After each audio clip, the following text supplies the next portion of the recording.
ngiye kubaha ikaze muri mwese aho mugiye muherereye hatandukanye, abari mu Buraya, Amerika, Afurika cyane cyane u Rwanda n'u Burundi bumva ururimi rwacu tuvuga, n'undi wese aherereye akaba yumva ururimi rw'ikinyarwanda tuba tuvuga. Ni ukuri tuguhaye ikaze, wegere wumve ikaze. Ikindi kandi turabasuje mwese mwumve ko indamukanyo yacu ibageraho nk'uko bisanzwe kuri Mike muri kumwe nanjye umunyamakuru ANC TV Bamurate Cecile, ariko ntabwo ndi jyenyine, ndi kumwe kandi n'umunyamakuru w'Ihora TV. Turanga kukubwira ngo tubagerere ku ntego twabasezeranyije. Rero mwese tubahaye ikaze kandi mwumve ko tubasuje. Uyu munsi wa none nk'uko muri kubibona kuri kamera zacu za ANC TV n'Ihora TV, turi kumwe n'umutumirwa udasanzwe. Simvuze ngo tasanzwe mu bundi buryo, ntasanzwe kubera ko wenda ntasanzwe kuri izi TV, twagiye tumubona ku mateleviziyo atandukanye, ariko n'ubwa mbere ageze ku Ihora TV no kuri ANC TV. Rero tubahaye ikaze kugira ngo mubashe kubana n'umutumirwa wacu udasanzwe. Reka tubanze tumuhe ikaze yibwira abadukurikira akaza neza. Murakoze cyane, ndabaramukije mwese kandi namwe ndabahaye ikaze. Ihora TV na NTV, ANC TV, ndabahaye ikaze. Agize neza ko twiyumvirirako. Yego yibwira abadukurikira. Banyita Nishimye Ornella Fetesi, umukozi w'Imana uyoboye ministeri yitwa Eflat Ministry, dukorera muri Kenya, aho bita Atiliva Shalom kuri Ecclesia Redeemed Gospel Church. Abenshi barahazi, ariko natwe dusanzwe dukorera ku mbuga ngurukanabumenyi, niko abarundi babivuga. Ndi umurundikazi, ndi umumama w'abana babiri, umuhungu n'umukobwa. Yego numva ari ibyonya, ibisigaye ndakunda Imana, yego kuko nayo yarankunze, yankuye ahantu hakomeye. Urakoze cyane Ornella. Ni ukuri abantu mwumve ko tugiye kubana n'umukozi w'Imana, mwitegura ibintu byiza, mwitegura umwuka wera, ari gashobora kubamanukira muri gutegera iki kiganiro. Rero ni ukuri mwumve ikaze kugira tubane n'umukozi w'Imana. Ornella akomeza wiyumvemo ikaze. Ni ukuri nanjye ndiyumvamo ko Imana iza kubana natwe kandi iri kumwe natwe. Yego kandi umwuka w'Imana turi kumwe nyine. Ndabariko baradukurikira, ndabaramukije cyane. Abazodukurikira bariko baradukurikira, Imana ibahezagire cyane. Tugiye gusangira uko umwuka w'Imana bidufasha. Yego abantu bakomeze begere kandi bumve ko bagomba kwiha umwanya kugira baze gutegera ibiri buze kubera hano hantu. Ornella, hari ibintu twihaye bivuga ngo mbere yuko dukoresha umukozi w'Imana nkawe, wenda twasubira umukozi w'Imana ukorera Imana. Ese kwanza iyo tuvuga ngo umukozi w'Imana cyangwa umwana w'Imana, ubundi ndabyibaza aho bitandukaniye he? Genda ndakunda ngo umwana w'Imana, kubera umukozi ni umukozi. Umukozi ni umukozi, ajya kubikorwa ibyo yakoze. Usibye ko dini pale turabakozi b'Imana kuko hari icyo twahamagariwe gukora, mugabo turabana b'Imana kuko iyo umuntu ari umwana w'Imana yisanga mu rugo kwa data atora icyo ashaka. Sibyo none, ariko uri umukozi ufite limite. Rero turabana b'Imana. Ndakeka ko atari njyenyine ibibazo ikibazo n'undi wese wabyibazaga, yumve ko asobanukiwe hagati yo kuba umwana w'Imana n'umukozi w'Imana. Benshi babyibazaga, ariko none ko zaradusobanuriye cyane. Ornella, hari ibintu bimwe twihaye bivuga ngo tuzajya tubanza dusenge tugiye gukoresha umukozi w'Imana, kandi ndakeka ko namwe nyine ari byo mugenderaho nk'abakozi b'Imana. Mbere yuko tujya kwinjira mu kiganiro nyirizina, twabanza tugasenga Imana, tuyegereza n'abantu mu masengesho. Reka dusenge, ariko si byo mwihaye, ahubwo byakabaye kugenda gutyo. Ubundi iyo ikintu cyose ugiye mugomba kwiragiza Imana, kuko Imana ni byose. Imana n'umwuka w'Imana, ikintu kitabaye w'Imana nabwo kiba ari kizima. Rero reka dusenge kugira ngo Imana ize kudufasha. Data, tuguhaye icyubahiro, tuje imbere yawe, tuvuze ineza yawe. Ibi byose ni wabishizeho kugira ngo izina ryawe ryamamare amahanga, buri muntu wese ahari ashikirwe n'ico uvuga. Mwami, turagushimiye ko uyu munsi wabonye ko bikwiriye ko tuzoba turi kuri ino TV, Ihora TV na ANC TV, kugira ngo tuvugane iby'ijuru, tuvugane ibyawe. None turagusabye, turakwiringiye bane natwe, icyo tuvuga cyose kive kuri wowe Mana. Uzobukoze kandi cigishe, uyareka aramurikira, nuko urakoze kubyumvise, mu izina ryawe ryera. Amen. amen. Ornella, kuri ubu ngubu dukoze nk'umukozi w'Imana, rero dushaka ko waduha ubuhamya, turifuza ko waduha ubuhamya ndetse wenda guhera mu buto bwawe. Twagiye twumva inkuru hirya no hino tunabibona tuvuga ko Imana yagukuye kure ku buryo usanga aho uyikorera ni uko wagiye uca mu bintu byinshi bigiye bitandukanye, kandi ndakeka ubuhamya bwawe kenshi bwafashije benshi, ku babyumvise byafashije benshi. Rero umusore twifuje ko n'ubundi ushobora kudusangiza uko byagenze, kuvuga ko kuri ubu ngubu uri umukozi w'Imana mu nzu yayo. Yego, urakaza neza umwanya wawe. Yego, murakoze cyane. Ndumva ubuhamya bwanjye ndabuvuga kenshi kubera ni mu Kirundi tubyita ngo intahe yanjye niko yamwiganje. Iyo tumaze gufatana namwe dusanga twahinduye imvuga, ariko ntaco zose ni za Kristo niwe yazizanye. Intahe yanje ni ikintu cya mbere nkunda gusohora cyane, kuko ijambo ry'Imana navuga ngo dushingiranire intahe cyangwa duhane ubuhamya kugira ngo dukomeze abandi. Jewe Ornella, benshi imbere banze kuri Nella muri Kenya kubera byarabananiye. Nella ndi umwana wa mbere, ndi imfura mu muryango w'abana 6, twari 7, umwe arapfa. Ariko ntabwo novuga ngo navutse ndi umukozi w'Imana, kuko ijambo ry'Imana muri Yeremiya rivuga ngo ndakuzi ukiri urusoro mu nda mama wawe. Rero ndabihamya ko navutse ndi kumuhamagara. Uriya nta kintu kiba ku isi nka accident, nubwo tugenda tukazungurushwa, hari igihe kigera Imana ikavuga ngo enough is enough, ico nashiriyeho uyu muntu ku isi kigomba gukora.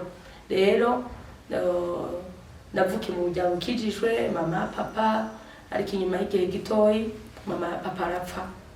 Amaze gupfa, papa ari umukozi w'Imana muri Eglise Pentecote. Eglise Pentecote ngira murayizi, niyo yandeze, ni Eglise niyo twavukiyemo, niyo twakuriyemo. Ariko ya myaka abantu abakobwa niyo mwita ngo adolescent, myaka y'ubuyabaga mu Kirundi ciza, yaramitanye niko navuga. numva Eglise Pentecote ari muri tutahurijeho, peut-être kubera ubuto byo dukunda camwe, umva ariyo ahantu tudahurije. Njya kuyivamo nyuma, ndayivuyemo canja mu bintu bitandukanye. Vraiment burya hari ikintu nkunda kubwira abantu, imbuto y'Imana ntibora, imbuto y'Imana ntibora. Ndashimira abavyeyi badutoje gusenga, badutoje kuja mu nzu y'Imana. Ndazi ko nahantu ngeze uno munsi cange aho Imana yashoboye gufatira kungarura ni kubera iyi mbuto mama na papa bari baradushizemo. Rero jewe nakuze nk'abandi bose, abana bose turiga primaire, ariko ufise umwete wo gukorera Imana. Ndi umwana muto à 7 ans, 8 ans, 10 ans, nasenga za Sunday school murazizi. Kera niho byari bikomeye. Sunday school kera ari iryoshe rwose, kuko twariga tukigishwa ibintu biri deep. Ndibuka twarigishwa iby'ukuza kwa Yesu Kristo. Nico kintu cyangumye muri jewe vraiment. Imana ihezagire Eglise Pentecote, yatwigishije neza kandi n'umuvyeyi wacu cyane. Rero nkaba ndirimba mu Sunday school, ndatwara abana batoyi Jean Baptiste Cheftain bakaririmba baririmbisha. Gukorera Imana nabitangwe n'umwana mutoyi. Nari umwana w'Imana ariko nkayikorera. Ni bya bindi hejeje kuvuga, turagomba gukorera Imana kuba abakozi b'Imana ariko turabana bayo. Yego, rero nkomeza gukorera Imana. Ni histoire ndende, ntabwo twabivugira ngango tubiheze. Tumaze kuva muri primaire, twimukaho twara tuja handi. Hajya France ni ikintu gikomeye, abantu inshuti ni ikintu gikomeye. Je kuva muri Eglise Pentecote babifashijwemo n'abagenzi ico gihe nari ifise. Navuga ngo batari beza, ariko nta kibatara umugambi w'Imana. Abantu duhuragisha amaso y'umubiri, nanje aho navuye nkagenda nize byinshi cyane, kandi nabonye byinshi rwose kugira ngo umuntu amenye isingo niki. Ego nyuma yaho vraiment ego isi yaranyigishije nyigisha ndi muto ariko mbona ibintu byinshi kuko twari muri yaje yuko umuvyaha kugira ngo uja gusenga kumva umenga ivyo byo gusenga byarataye agaciro akubwira gusenga mama wanje n'umurasenga cyane jusqu'à maintenant kugeza na n'ubu n'umuntu asenga cyane asenga rwose kandi Imana imuhezagire kuko yaba atari amavi yiwe nituza aho tuba tugeze kuva mvuye muri Pentecote cange mpevye gusenga ko nubwo navuye muri Pentecote nabaze igihe kinini ntasenga nkumva ni ibintu tubiraho ariko ubwo nasohotse mama yahise aja ku mavi aravuga ngo mana ndazi kuri ya mwana wa mumpaye kugira ngo ntantera amarira ahubwo igihe kimwe uzomurindira hari umugarukane mu nzu yawe. Ego tuba muri iyo periode tuba muri ivyo honya naciye mu bintu byinshi urazi umuntu adasenga buri jambo ry'Imana rivuga ijambo Bibiliya ivuga ngo umuntu adasenga akora ibyaha kandi nivyo pe umuntu adasenga akora ibyaha. Numva nta ishengero na eglise urimo ntangura kwiga ku develop ibintu byo kuja mu maboite kunywa inzoga genre ibintu byinshi nashaka kuvugira nga ariko nuko sindeka kuvugira ngango kubera ninya ariko ni byinshi pe ntawe kuvuga ntabwo twumva nga ariko ni part of y'ubuhamya cange ubuzima je naciyemo ari mu nyuma ni numva rero twaca duhera uburyo Imana yangiriye neza ikangurukana mu nzira kiretse nimba ari kibazo ufise ngaho muri iyo jani yo kuva muri eglise iki ariko ikintu cyankuye muri eglise n'inzi saha ni imyaka buriya bavyeyi ufise abana imyaka canke igihe nico gituma umuntu aja mu bintu bibi canke aja mu bintu vyiza. Yego Ornella urakoze cyane abo hantu nakeka ko abantu bose babyumvise kuja muri boîte bisobanura ibintu byinshi harimo ubusambanyi harimo uko nyine kunywa inzoga rero abantu benshi murabyumvise mugira amatsiko rero yo kumva ngo nyuma byagenze gute kuvuga ngo ngire kuri ubu ngubu ari umukozi w'Imana kumva ngo umuntu wagiye muri ibyo bintu byo mu maboîte ukongera kumva kandi kuri ubu ngubu ngo ni umuntu uyoboye abantu azigiye cyane rero Ornella ugiye kutubwira uburyo Imana yaje kugenderera kuri ubu ngubu ukaba umukozi w'Imana. Ikintu cya mbere novuga nobwira abantu turafise ikibazo gikomeye ku isi kandi novuga ngo Imana itubabarire. Urumva navuze ikintu ati imbuto y'Imana ntibura buriya ico Imana yavuganye nawe aha ku isi nta muntu yaje ku isi bitara accident no kuvuga ngo araje ntashafise caje gukora kuko ijambo ry'Imana ndumva muri Genesis mu itanguriro haravuga ngo nuko Imana imaze kurema ibintu byose ngo ibona ko bikwiriye kurema umuntu mu ishusho yayo sibyo hasi kwavuga no kuvuga ngo Imana yaremye umuntu mu ishusho yayo buriya umuntu ni ikintu gikomeye umuntu numubona ntuzomucire urubanza ahubwo uzomureke tu kuko hari kimana yamurungitse gukora abantu tuvuka cyangwa tuza ku isi turi innocent cyangwa innocent tacho dufise tuzira ariko isi tuzamo iracafuye cyane. Jewe ndakunda football cyane ndakunda football mugabo narigeze no kuyikina nigeze gukina football ndi umwana muto ariko iyo ndaba ubuzima bwa football n'ubwisi burasa iki ni nk'ikibuga twinjiyemo kandi amagori nabiri hariho ijuru hariho na satani rero umuntu wese agomba gukinisha uwo mupira ari wo muka w'Imana neza kugira ngo arabe neza ngo nihenza gutsindirwa nihenza gutsindira. Hari ibintu abantu tubamwo tukabona umenga ni accident ni ibintu tubayemo accident nta kintu nta muntu aba muri accident buri ikintu umuntu wese abamo abari shwa y'ubuzima.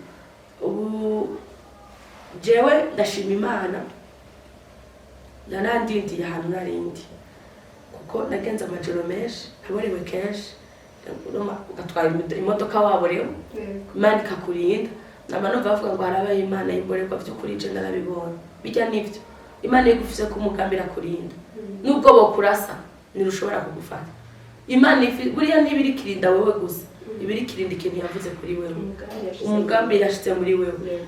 Abantu bashaka kuguhagurukira, ibintu bishobora guhaguruka kuri wewe byinshi, kandi iminsi yose iyo Imana yakuvuzeho ibintu bikomeye na Satani agucisha mu bintu bikomeye. Kuko ijambo ry'Imana rivuga ngo nta catugerageje atari cyo kwihanganira, nta kigeragezo kiva ku Mana, ahubwo Imana iravyemera bikatubaho kugira ngo twige. Imana ni Imana y'imbabazi, ni Imana y'urukundo. Ibintu byinshi isi ibaye mu ngorane kuko ari twebwe umwana w'umuntu twavyizaniye. Rero ico gihe sinanzi ngo nzokugwayo nanje. Reka mbere maze gupfa muri eglise nagiranye ibibazo na mama kenshi cyane, imyaka myinshi rwose. Akambwira asubira gusenga, asubira gukorera Imana, kubera ibintu nagenda mubona mu eglise byinshi cyane kandi byakorwa n'abitwa ngo n'abakozi b'Imana. Numva ndavuga ati ntibibaho, nta Mana, nta bintu by'ama eglise ntabyo. Bimwe twarabibona twaje, ariko nyuma Imana jewe irangendera mu buryo butangaje, mu buryo bukomeye, mu bintu ntexpecting.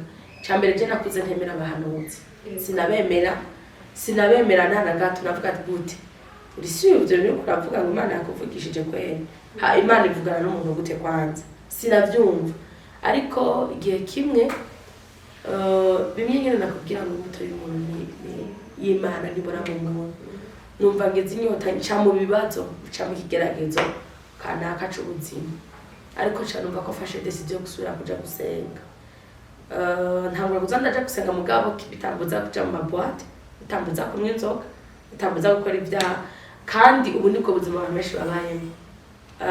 Hariho ukuntu eglise ziko zifavoriza abantu ibyaha, zikavuga ngo ntaco ngo Imana izokugendera, kandi ukicara ukibaza Yesu atuza gutora nde? Ntavyo tubona, kubera imbaregwa ya mbere uri mwishengero, umurozi wa mbere akomeye ari hariya kuri altar, kuri madhabahu. Abasuma ba mbere bari mu shengero. Kubera iki? Twakunze ibintu bica bifuka amaso abakozi b'Imana. Je ndibuka yuko muri ivyo bihe je nta muntu n'umwe wigera mpanurira mu buzima, nta ko sinavyemera.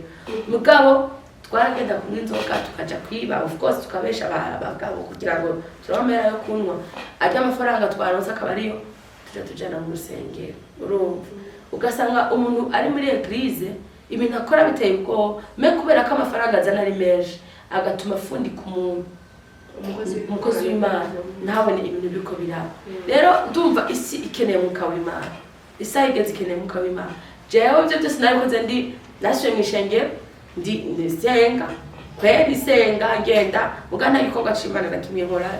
So ariko umunsi umwe ndibuka Imana ingirira ubuntu, nari muhiri wanje, ndazi benshi narabibabwiye bavyumva n'igihe nigisha kenshi ndabicisha.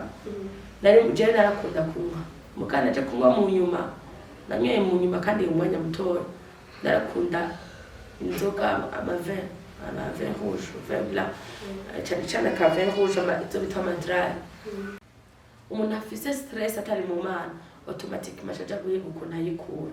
Nivyo bintu biri ngaha hanze, nuko tujajinga abantu tukavuga ngo ujya muntu ari muri ibi. No, just found out urabe uwo muntu impamvu ari karaca muri ivyo bintu, kuko buriya ibintu byose nitubikora ku bushake bwacu, ariko nitwebwe twishira mu byo turimo. Urashaka kuvuga nti turazi neza yuko amahoro ava ku Mana, kandi ijambo ry'Imana rivuga ngo nta mahoro ku munyabyaha. Jewe cabaye ngize stress nacenja mu muzika, kuko nakunda umuziki gose. Nakubitamo akayoga kacangena ngatamba ijoro ryose nkarara mu muziki, ngarutse ariko za stress ntaho zaje. Twaravyukana ndi aro ti umeze gute, ntaho zaje. Uwo mwanya kandi nuvyibagira ntibaze bakubesha, ntabwo uborewe niho bisha bigaruka. Nta mahoro atangwa n'ikintu na kimwe ku isi usibye Imana yo mw'ijuru.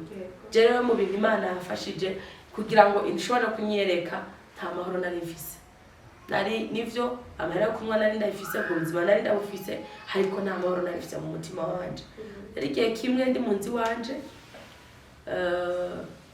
nicaye guca ndiko yoga kabisa meze neza izindi ziri muri frigo zo bita bunga urazizi bunga urazo zimeze gute nakayoga kakanye cyane izo nizo nanwa so ndiko ndanwa bimeze neza ariko mfise agahinda muri jewe mfise agahinda gakomeye agahinda ntashobora kukubwira numva ijwi rimpamagaye mu izina ryanje ryabaye irya mbere yambwira ngo Nera kora byose unkurikire nahamagawe jewe uko nyene Nera ndakanguka kubera ko rero ntazi ibintu byinshi mu by'Imana jewe nibaje kora abadayimoni bampamagaye cyantangura ati beha abantu nacantangwa kukuntu mama ahora bigenza mu gusenga mu izina rya Yesu ndakemera mizitoka shetani uri mu nzu wenyene ijwi rirazarongera aragaruka nambwira ngo kura byose unkurikire ariko bikivuga ngo kura byose unkurikire nza numva ikintu nubwe ubu niho mvuga ngo umwuka w'Imana kubera namaze kumenya uko akora ariko ico gihe numvise ikintu kimeze nk'ubwenge kimpinduye automatiquement kica kinshira mu buto bwanje kirambwira nivyo twigishijwe guca jewe muri bya bintu by'Imana bitofise byuko abazoja mu ijuru ari abantu batabisuko bafise taverni bafise ndaciye ngenda kwimosha byihuta kuko nivyo nakuze nzi ndagenda ati reka nkore kwimishatsi sinzave muri ijuru ndakwimosha murakoze ndavuga ati wa mugabo we nawe ubu ndagukurikiye ndavyemeye ariko cyangwa n'inzoga ndavuga nkumva uwo mwanya naciye ntangura kuvugana n'Imana spirituellement ubu niho nzi neza ngo yari spirit Holy Spirit mugana numva ari ibintu by'ubwenge bimbwiye hama tuko turavugana hari umudamu yitwa Julienne no yaragitangura kuvuga no yes yo mu Rwanda yitwa Kabanda nawe nari nzi jewe nako shamwe indirimbo z'Imana nzambona agiyemo next from nowhere ibintu havuze ntabyo nzi nukuri jusqu'à maintenant numvirije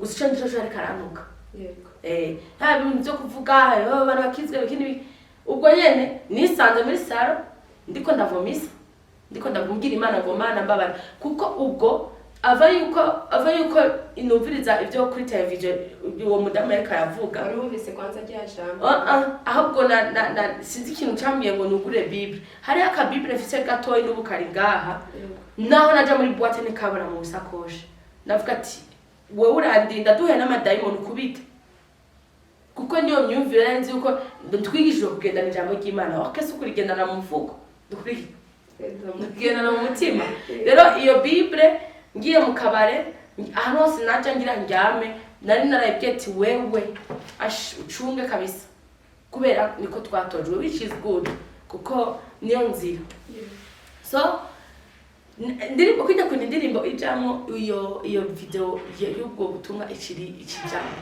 uwo mugore numva akavuga ngo mukitwe ibintu byinshi ndavuga umuko afise akajagari nibiki urumva uco gihe kuri kujagara akajagari niko nabivuga ariko numva ibintu ariko aravuga Jean akavuga jewe inyuma yaho imbere yuko numviriza Julienne nabanje ngiwa ntore Bible kaka Bible ngendana so ndagatora candugura kugira guca nyene ubuguru uvuga ati je sinzi gusoma Bible sinzi niyo bija sinzi nivyo cangira guca cyangwa ahantu muri Yeremiya je sinzi gusoma Bibiliya nabyo narayigendara mugasi narinzi kuyigura nayigura turi mu rusengero ndayigura cangira ngo muri Yeremiya ngo ndibuka ko naguye mu gitabo cya Yeremiya mugabo ahantu nasomye Bibiliya yarantuka iryo jambo ryarantuka abasambanyi bazopfa abantu babareko bazopfa ibintu byinshi donc akavuga ibintu byanje numva ngize ubwoba ubwo nyene nateye ndayugarusye niko biteye ubwoba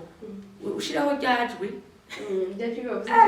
ati siga ibyo ndavuga ati no ico kubera muri Kenya vraiment gusenga twese nagenda once na wine genre kuko keshagira dimanche nyene kafasha kayuga kafashe nyine zimeshika urabibona. So chandagira nisanze chandagira ubwoba muri ubwo bwoba nyene niho harimo kwavuga indirimbo haca hitereramo rero Julienne niho numva ariko bari bagitangira nitoye ndiko ndarira hasi sinzi cyane nshikanye hasi ariko sinzi nibutse ibintu Imana yankoreye muri Kongo kuno natwe gufaje ntabwo turi kumwe nari nagiye mu kazi ndiko ndadandaza nako no nari nkunda gushaka amafaranga cyane hama ndarira Imana ni umutwe unyibutsa Jean ni muka w'Imana mugace bwe navuganye ni ivyumviro byane ni ukuntu bigeze kuntera acide mu Buganda ibanera acide abaganga baranka kumvura bavuga ni twakwegera turaza kuba affect ahubwo ndagushire muri isolemo tubari tugukurikira ivyo rero bengaruka mu mutwe bingarutse mu mutwe niho nitoye ndiko ndabwira Mana ndakwinginze mbabarira sinzosubira girira ikigongwe sinzosubira ndavomisa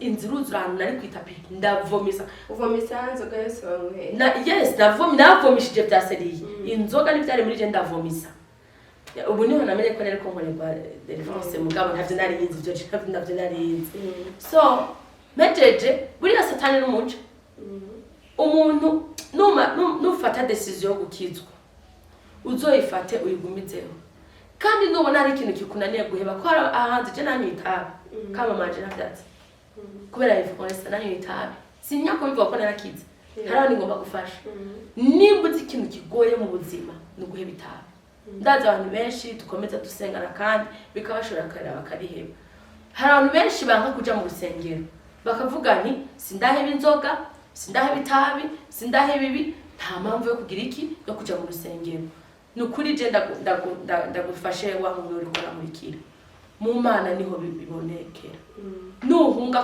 kureka kuja mu Mana ntabwo uzokira kuzoguma upfa mu mutima hari uraniyo misi nyene ugumuja gusenga hari umunsi Imana nawe izotunda umukigwa nawe nivyo urimo kuko Imana nikiza nta mbaraga z'umupasiteri zikiza nta mbaraga z'umuprofete zikiza nta mbaraga z'umu evangeliste zikiza ariko imbaraga za Kristo zirabohora jewe uyo munsi nyene nabidati rero ko Amana aba numvise ivyo uvuze vraiment kandi n'ukuri nindavye ndumunyavya mugabo je numbuze umuziki n'inzoka je ndakunda inzoka vraiment ndakunda n'umuziki nta sinigeze numva ikintu na kimwe ndafata akaheri kari gasigaye ndakana automatiquement ndabyimba ahantu hose kuva hano kugera inyama numva ikintu kimwe mu bwenge ni muka w'Imana ubu nibwo mvuga no muka w'Imana je n'ubwenge ndavuga canke nikora ko mejeje gutukwa ngaha subiye gukora vya bintu shavuga Mana ndakurahiye nukuri ndakurahiye nungize ubunyere tuko turavugana sinzongera kunywa inzoga uko nyene nkiri buriya ijambo ry'Imana rivuga ngo iyo tuvuze Imana iyo tuvuze Imana iba yavyumvise kandi irabikora Imana ibikora sinaje no kuvuga ibintu byahise bihera uko automatiquement nta muntu atakina kimwe voilà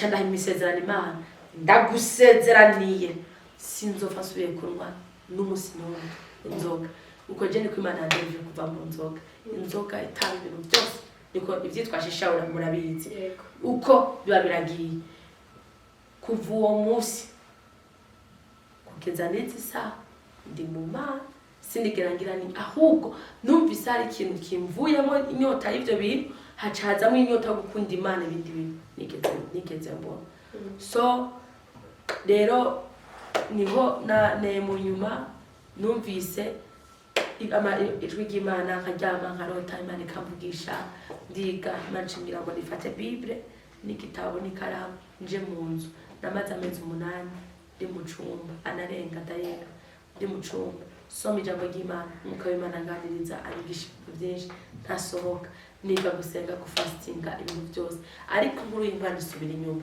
kuko nari mfite influence benshi cyane abo dusangira inzoga ndavuga nti aba bantu ko maze gufata decision yo gukizwa ikintu ni nk'ubwenge Imana yampaye vraiment cyambindura carte sim ndi mu kantu naba ndahindura ibintu byose bo bakibaza ikibazo nagize mugabo jewe nashaka kugira ngo nkomere mu gakiza meretse mugabo jewe ngende nirondera ibi bintu byo gukizwa ni ku gatwe kawe ni wumva ugomba guhagarara imbere y'Imana ni wumva ugomba gukomera nukuri gukizwa cyane cyane uva muri ibintu byo kuva mu boîte no kugunwa udafashe decision kavuga ngo ndahevye ntibikundira mu Imana muri Zaburi rivuga ngo ntukicane n'abacokoranye ngo ntukicane mu nama z'ababi urumva ikijambo ry'Imana rivuga ariko reka mubwire niba ubona kudakomeye va ahantu uri genda urondera abantu bamaze gukomera mu bintu by'Imana uko niko byagenze mu nyuma tukomeza twicarana n'abantu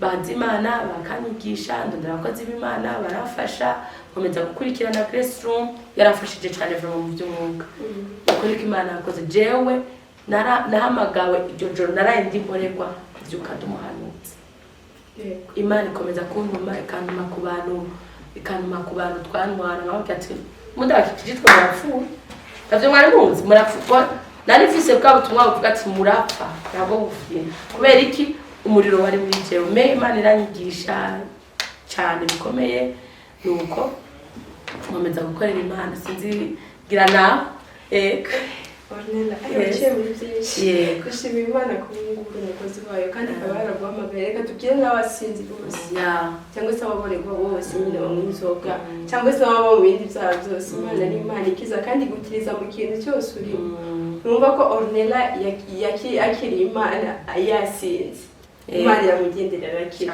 rero nawe wishiremo ko Imana ishobora kugendera nawe ikizwa kandi uri mu byaha byawe urimo kimwe cyukora gusumba kwizera Imana Ornella tukira turagushimiye cyane ariko kandi ngiye kukubaza ese hari ibintu wavuze ngo icyo gihe ijwi ryakuze rikubwira ngo kura byose unkurikire watekereje ko ari amayirene imisatsi wenda isutse inzara makeup sibyo watekereje cyane none se ubundi nta cyaha byo birimo bivanye n'igihe waje kwemerera ndabona warabishubijeho ufite amayirene iki waje gusanga nta cyaha kirimo oya nahubwo muka Imana warangendereye onyenda arambwira ati ibyo nakubwiye si byo wakoze kuko urumva ko navyumvise ndasubira kunywa inzoga ariko niyimosheje bikijo uko muka Imana arambwira ndi ibyo wakoze si byo nakubwiye byo nakubwiye ukure ibiri mu mutima wawe niho namenye ibyo kuko urumva kwigishwa je nigishijwe ku muntu azoja mu ijuru atazoja yafise ibinya kandi après yo kuva mu rusengero je naritoboje narako nambaye amaherere kanako size verme mugabo umuntu ikimugenga n'umuka w'Imana umuntu umukristo wese afise umuka w'Imana hari abantu umuka wabo badahuza n'amaherere badahuza n'imishatsi bikini umuntu wese agomba kugenda uko ameze ni nk'ukunya wewe ukunda coca naje ngakunda orange ni hari ucanga ukunda vert naje ngakunda rouge ni n'umuka w'Imana niwe utuyobora niwe mucuti wacu atubwira rero mugabo jewe ntabwo nemeza neza yuko ahubwo icana kutumvira umuka w'Imana yakubujije ikintu ukakirengaho niho ubukoze amakosa kandi agakiza nikaba ku nyambaro n'inyuma agakiza akaba indani muri twebwe yego urakoze cyane ikindi kintu ese wowe wagendeye mu buzima bw'isi ubunyine no mu buzima bw'umwuka ndakeka ko ubuzima bw'isi n'ibijyanye n'uwari urimo ubuzima bw'umwuka nabwo ni igihe ugezemo ese ni irihe tandukaniro wabonye nyine wabwira abadukurikiye ubwira n'ababashe kubyumva itandukaniro ry'isi y'umubiri n'isi y'umwuka yego reka imbere yuko ndabishira icyo kibazo ndabasomera ijambo ry'Imana riri muri Yohana igice cya ndumva ari 16 nihenze no 15 Yohana 15 umurongo wa 18 voilà havuga ngo ingene isi yanka Yesu nabiyo isi ni yabanka mumenye ko jewe yabanje kunyanka itarabanka 19 iyo muba abisi isi iba ikunze icayo maze kuko mutarabisi ariko nabatoranije mu bisi nico gituma isi ibanka nyibuke rya jambo nababwiye ntumushumba ntaruta shebuja namba barampanye namwe bazobahama namba baritondeye ijambo ryanje n'iryanyu bazogitondera. Amen. Reka ubu buzima bwo ikintu ngomba ndakwishure kandi nkwishure ivy'ukuri atari bya bintu abantu bavuga ati ni emotion cyangwa iki. Nukuri ubuzima umuntu wese abayemo n'umwuka. Utabaye ubuzima bushigikiwe n'igicaniro c'abarozi, ugomba kuba mu buzima bushigikiwe n'igicaniro c'Imana. Igicaniro c'abarozi kirarusha, nta mahoro ariyo, bazokubwiruza n'inkoko, amagi yera wame kuri Tanganyika, urarushe. Urumva kandi utegerezwa kubikorera. Urumva rero mwinosi utabaye mu murozi ni mu Mana, ariko mu barozi hararuhisha. Maravyuka saa 9 wambara ubusa ugume wiruka, marasinzi tora imiti wisige, donc nuburuhe. Iciza ahubwo nuko abari bo nabo nyene bovayo. Mu Mana ni hararyoshe cyane, mu Mana hararyoshe. Ico Kristo adusaba conyene nugukizwa, tukihana, tukamwakira nk'umukiza mu bugingo bwacu, hama tukareka mwuka w'Imana akaba ariwe akontrola ubuzima bwacu. Ariko no mu bya Kristo hari ivyo tugomba gukora. Yesu yaratubohoye, Yesu yazanye umwidegemvyo, ariko Yesu mu bintu camuzanye ntiyaje ngo turyame ngo turaramike, niko abanyakenya bavuga mu Giswahili. Yesu ikintu camuzanye yaje gukuraho icari kituzibiye gushika kwa Data. Rero ntiyavuze ngo yaradushikiye kwa Data ngo biraheze, ahubwo tugomba guhaguruka twebwe tukishikira kwa Data direct. Kandi ivyo tubifasha mu niki n'umuka w'Imana. Tukavuga ngo umukristo agomba gusenga, agomba gusoma ijambo ry'Imana, agomba kwisonzesha. Ni ibintu byoroshe mu gihe uri mu mwuka w'Imana. Kuko nzi neza naho uri mu barozi, hari ibintu byinshi bitegezwa gutwara. Mu Mana ntaco dusabwa. Ijambo ry'Imana rivuga ngo twabitangiye ubuntu tubitangira ubundi. Ico ari kindi kintu nzobabwira umusonga. Abantu nitugira umwete wo kwihana. Satani yaradushize muri zone ya comfort, ngo hari ubuntu, ngo Imana atugiriye neza ngo twese tuzoja mu ijuru. Yesu azozira abantu biwe. Yesu ntazozira abantu bose, azozira abantu biwe. Urumva rero twihane, tuve mu byo turimwo, tugire kuhaje kurondera Yesu, tugire kuhaje kurondera Imana, tugire kuhaje kurinda agakiza kacu. Kugaka kiza karazimvye sinobabesha. Yaba ari amafaranga, yaba ari nkano muri supermarket bakadandaza, bovuze ngo tuzogenda tugura kindwi kabe karadufasha. Mugabe ivyo Yesu yarabirangije ku musaraba. Ahubwo niturinde ijambo ry'Imana rivuga ngo umuntu wese arinde ico yahawe. Turinde ico twahawe, ahubwo tugume twiteguye. Kuko umwana Yesu azinjira. Ibimenyetso twatanguye kubibona. Los Angeles byo yarayihi. Sivyo none. Ibi byose ni ibintu Bibiliya itubwira.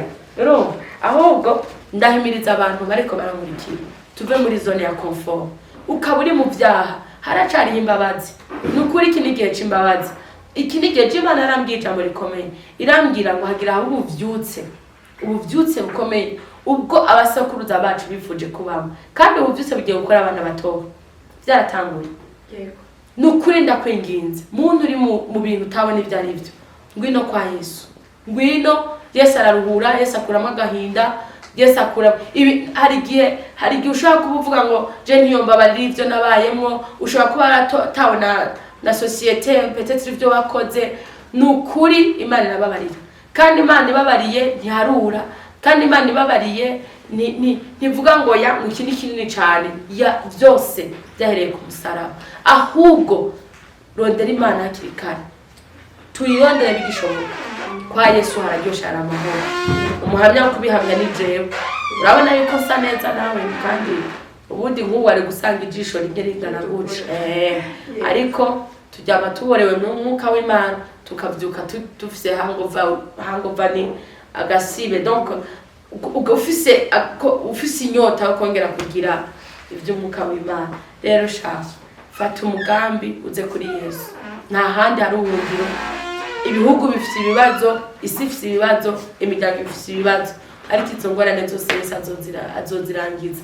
Numwemerera akaza mu mutima wawe, akaganza mu bugingo bwawe. Amen. Nizere ko abantu bose bafashijwe kuko bafashijwe babona tubivuga ku musozo wacu iri jambo baremera abakunzi ba Ihora TV na NC TV hanyuma uze kudusengera dusoza ikiganiro cyacu. Murakoze ndabashimiye cyane ukuri kandi n'umwaka mushasha uzobabera umwaka mutigeze kubona mu buzima bwanyu kandi uzobabera umwaka wa kwaguka muri byose. Hama icyo nobabwira mukomeze mukorera Imana. Iyo ukorera Imana nushaka kwiyamamaza bizokuvuna, ariko ni wamamaza Imana uzokwamamazanya nayo, kuko uri kurakorera n'umustar rero ni yamamara nawe uzamamara. Dushake kwamamaza Kristo kuko amazina yacu nkunda kuvuga ngo izina ryacu nta gripe yokiza. Reka Kristo duhamagara izina ryiwe renti kaboneka, duhamagara izina ryiwe ingwara zigakira, duhamagara izina rya Kristo ibintu bikagenda neza. Tuvuge yamamara agenda isi yose abatamuzi bamumenye. Nico twahamagariye kandi nidushika mu ijuru tuzohembwa neza. Murakoze cyane, Imana ibahezagire. Namwe mudukurikirane, Imana ibahezagire cyane. Nukuri amahoro y'Imana abe muri mwebwe, umwuka w'Imana basange urushe uremerewe. Wewe ufise ingorane zitandukanye, Imana igufashe igukureho, imbaraga z'Imana zigufashe zigukure muri iyo zone urimo, uze wakire Kristo kandi nawe uranu watawe Yesu agutore agufata ukuboko mu izina rya Yesu. Reka dusenge turangize. Urakoze cyane Brunella. Ikindi kintu hari abantu benshi bari bukubone bakifuza kumenya adresse yawe, bakifuza kumenya aho bagusanga. Rero wabaza adresse zawe mu buryo bushoboka, zaba ari kuri social media, zaba ari aho bagusanga mu buryo bwo kwifuza ko mwaganira, mu buryo bwo gusenga. Wabaza adresse yawe kugira ngo babe bakugana. Ego twebwe dukorera muri Kenya at River kuwa kabiri, ministeri dukora kuwa kabiri kuva saa 10 ukaza saa 1 no kuwa gatanu amakesha misi yose. Rero nimero mushaka kuturonkako baza kuzishira munsi kuri screen barazishiraho. Ama YouTube yacu twitwa Eflat Ministry nayo nyine baraza kuyishiraho. Udukeneye arashaka gutora izo nimero ama akatwandikira woba yafashijwe ku mutima kumva wakeneye gukizwa, nawe nyine ashaka kutwandikira tukamufasha. Imana ibahezagire. Urakoze cyane, ndashimira abantu bose badukurikiye. Imana ibaheze umugisha. Ahasigaye tugiye kumva umukozi w'Imana dusengera dusoza ikiganiro cy'umunsi. Nk'uko bisanzwe mwari kumwe nanje Bamurate Cecile, umunyamakuru kuri NC TV ndetse no ku Ihora TV. Murakoze cyane, kadusenge. Uhoraho Mana yacu tuguha icubahiro. Urakoze ku neza yawe, urakoze ku rukundo rwawe, urakoze kwabanye natwe.